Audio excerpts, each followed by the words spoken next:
Programang ito ay rated SPG. Striktong patnubay at gabay ng magulang ang kailangan. Maaaring may masiselang tema, lengguwahe, karahasan, sexual, horror o droga na hindi angkop sa... Get your things together, magpapaksyon tayo.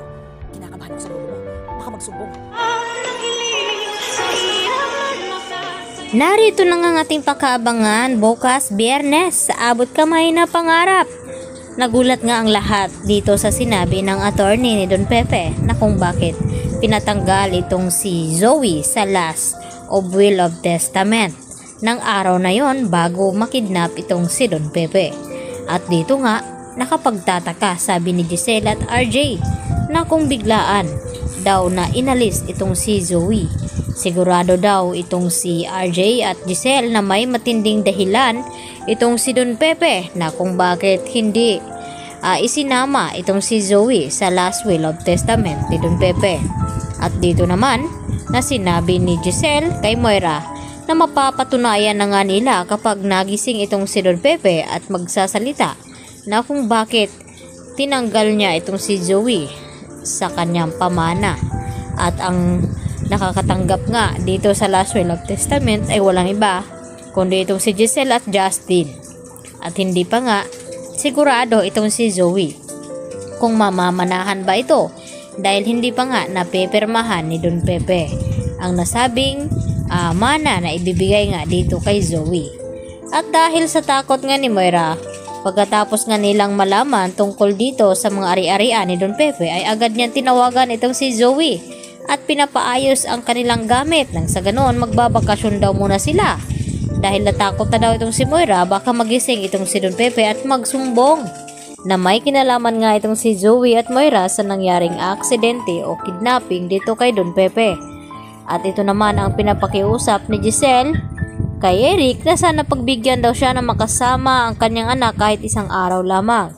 At dito na sumagot itong si Eric kay Giselle na alam daw niya ang sagot sa kanyang tanong. Dahil nga matindi pa rin ang tampo at galit ni Justin dito sa kanyang ina na si Giselle. At hindi naman niya ito mapipilit dahil nga sa ginawa ni Giselle noon na nagawa niyang ipamigay at ipaampo ng kanyang sariling anak. At dito naman na sinabi ni RJ na hintayin na lamang ni Giselle na humupa itong galit at tampo ni Justin at makakasama niya rin ito.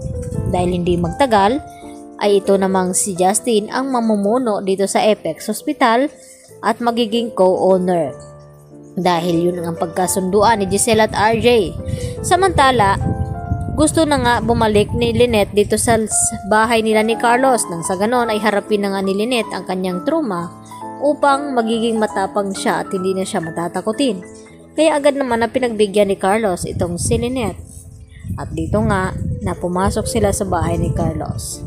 At dito naman na sinubukan na tanungin ni Carlos itong si Lynette kung sakaling siya daw ang magiging ina ni Zoe ay tatanggapin niya ba daw ito.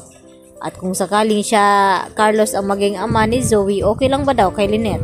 At hindi nga nagiging maganda ang sagot ni Lynette dahil sigurado magkakaproblema daw sila ni Carlos dahil kung bakit inilihim ng matagal ni Carlos at hindi sinabi ang totoo.